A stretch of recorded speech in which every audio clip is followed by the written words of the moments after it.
أعوذ بالله من الشيطان الرجيم. بسم الله الرحمن الرحيم. أيحسب أن لم يره أحد ألم نجعل له عينين ولسانا وشفتين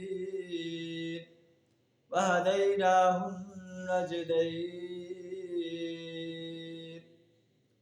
فلاقتحم العقبة وما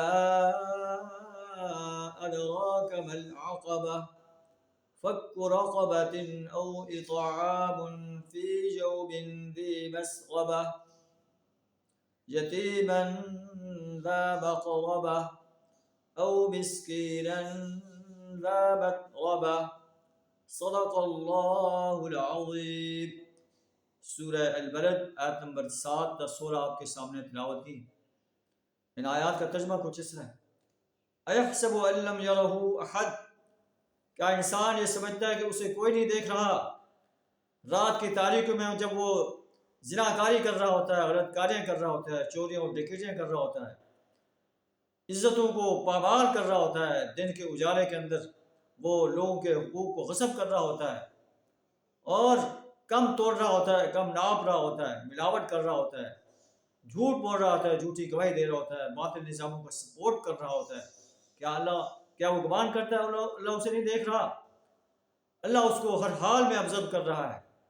الم نجعل له عینین، کہ ہم نے اس کے لیے 2 آنکھیں نہیں بنائی، ولسانا وشفتین، ایک زبان اور 2 ہونٹ نہیں بنائے، یعنی اسے عقل کی نعمتوں سے اللہ نے نہیں نوازا۔ وَهَدَيْنَاهُ النَّجْدَيْنِ، اور اسے دونوں راستوں کی اس کو رہنمائی کی، یہ ہدایت کا راستہ ہے، یہ ضلالت کا راستہ ہے، اب تیری مرضی، ہدایت پر چل کر جنت کے باغ حاصل کرے، ضلالت کے راستے پر چل کر جہنم کی آگ حاصل کرے، یہ تیری ڈسکریشن پر ہے۔ فَلَقْتَحَمَ الْعَقَبَةَ، بس اس نے اس گھاٹی کو عبور نہیں کیا۔ وَمَا أَدْرَاكَ مَا الْعَقَبَةُ، آپ کو کیا معلوم کہ وہ گھاٹی کیا ہے؟ فَكُّ رَقَبَةٍ، کسی گردن کو آزاد کرنا، کسی غلام کو آزاد کرانا۔ او اطعام فی یوم ذی مسغبہ، فاقے کے دن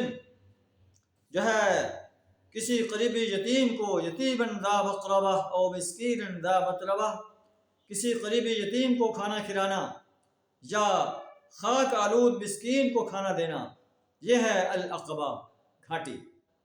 تو انسان کو اللہ نے مال دیا ہے، اس مال کو انسانوں کی غلامی سے آزاد کرنے میں خرچ کرے، یتامہ کو کھانا کھلانے میں، مساکین کو کھانا کھلانے میں خرچ کرے، اور پھر اس کے ساتھ ایسے مسلم معاشرے میں شامل ہو جائے، اس جماعت میں شامل ہو جائے جو اہل ایمان ہے۔ اسے فائدہ تب ہوگا جب وہ ایمان کی دولت سے مالا مال ہوگا، ایمان نہیں ہے تو اس کے مال خرچ کرنے کا اسے کوئی فائدہ نہیں۔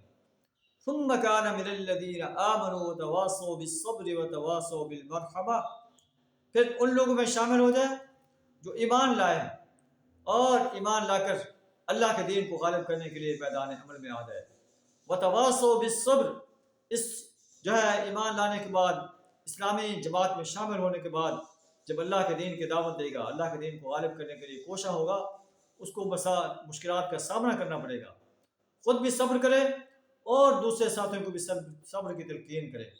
وتواصوا بالمرحمہ، اور ایک دوسرے پر رحم کرنے کی تلقین کریں، خود بھی انسانیت پر رحم کرے اور دوسرے ساتھیوں کو بھی انسانیت پر رحم کرنے کی دعوت دے۔ اللہ کے رسول صلی اللہ علیہ وسلم فرماتے ہیں کہ ارحموا من فی الارض، زمین پر رہنے والوں پر رحم کرو، یرحمکم من فی السماء، آسمان والا تم پر رحم کرے گا۔ اللہ سے دعا کریں ہمیں بھی ایسے عظیم انسانوں میں شامل فرمایا۔ وآخر دعوانا الحمد للہ رب العالمین۔